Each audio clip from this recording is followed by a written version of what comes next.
Resuming debate, the honourable member for Davenport.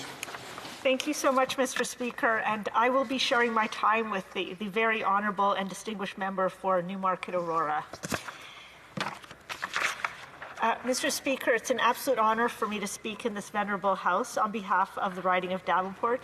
I first want to acknowledge that the House of Commons is on the traditional territory of the Algonquin Nation. I will be speaking on C8, an act to amend the Citizenship Act, and it is directly a response to ensure that we implement the Truth and Reconciliation Action number 94, so one of the recommendations of that Truth and Reconciliation study. As you know, Mr. Speaker, in order to become a citizen of this great nation of ours, all newcomers 14 years and older who've been granted citizenship must take an oath of citizenship. Upon reciting the oath, these new citizens agree to obey the laws of this country and to fulfill their duties as Canadians. The citizenship oath may only consist of a few words, but its significance is profound. Indeed, the citizenship oath is an important symbol of our values and what we share as citizens of Canada. When newcomers take the oath, they make a solemn promise to their fellow Canadians. It is a public declaration that they are joining the Canadian family and are committed to Canadian values and traditions. It is an important promise, Mr. Speaker, because newcomers are helping shape Canada. And Mr. Speaker, I'm sure that you have had a chance to visit a number of citizenship ceremonies, as I have. And they're very, very special because, you hear all the new Canadians take the oath for the first time, or the just about new Canadians take the oath for the very first time, and it's very moving to them. And they practice it, and they're very thoughtful about how they say it. And after they say it, it's very moving, not only in terms of the transition of them becoming a Canadian citizen, but also joining a whole new nation with a new constitution, new rules, new laws, and a new start for their lives. Mr. Speaker, we currently have citizens of over 200 ethnic origins, and 13 of these groups have Canadian populations of more than 1 million people. Today, more than 1/5 of Canadians were born outside of Canada, people who chose to come to Canada. And I'm pleased to let you know, Mr. Speaker, that in my riding of Davenport, currently over 40% of my riding was born in another country. They come from so many different nations, and they deliberately selected Canada to be their home, and we are absolutely the richer because of it. The fact that Canada has one of the highest naturalization rates in the world underscores the value of our citizenship. Over the last decade, Canada has welcomed nearly 1.7 million new Canadian citizens. And we are looking to increase this in the coming years, not only because we truly, and from the bottom of our hearts, believe that diversity makes us stronger, but because the health of our economy moving forward depends on a strong immigration policy, so that we can ensure that we have the labor, the ideas, and the innovation that we need to succeed in the 21st century. Our targets in the coming year, starting in 2021, are to blow past the 1% immigration targets that we had in the past. So we're looking to increase it to 401,000 in 2021, 411,000 in 2022, and 421,000 in 2023, Mr. Speaker. So as you could tell, we very much value our new Canadian citizens. We know how much they contribute to our country. At the same time, Mr. Speaker, Canada values the important contributions that Indigenous peoples have made throughout our history.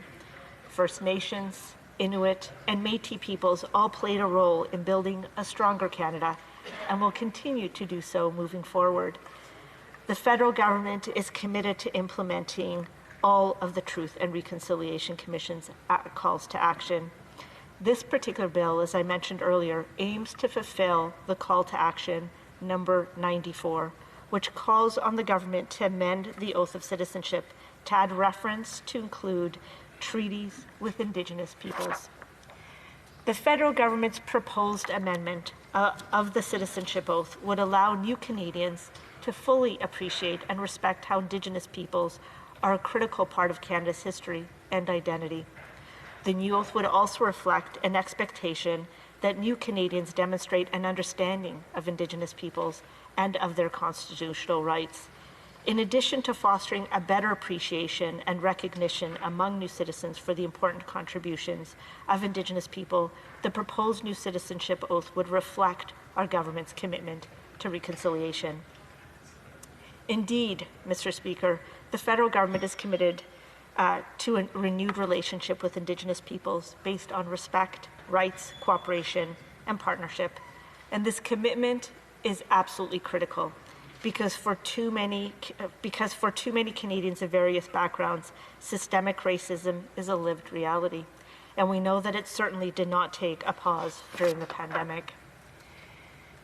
Mr. Speaker, the proposed new citizenship oath would respond to a call to action from the Truth and Reconciliation Commission and is the result of consultations with national Indigenous organizations. And I know that those consultations have actually gone back to 2016. So we've been engaged, we've made sure that we have heard, we have listened, and we have absolutely incorporated their recommendations in addition to ensuring that we follow the spirit of recommendation number 94 of the Truth and Reconciliation recommendations.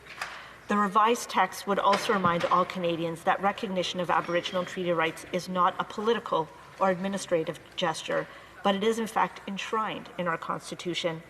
While Canada's Constitution recognizes and affirms the rights of Indigenous people, our federal government believes that all Canadians should have a deeper appreciation of the role of Indigenous peoples in the history and the culture of Canada. Whether we were born here or chose to become citizens, as Canadians, it is important to respect fundamental rights and freedoms, value of equality for all, and celebrate our diverse cultures, traditions, and languages. And in recognizing these important parts of our Canadian identity, we must always include those of Indigenous peoples in Canada. Because, Mr. Speaker, all Canadians are responsible for participating in the process of reconciliation. That means each and every single one of us. And this participation must absolutely include our newest citizens. That way, new Canadians can join all Canadians in moving forward on the road to reconciliation and leaving a proper legacy for future generations. With these changes to the citizenship oath, let us take this opportunity to both acknowledge our country's past and to move forward toward a renewed relationship with Indigenous people based on inherent rights, respect, and partnership.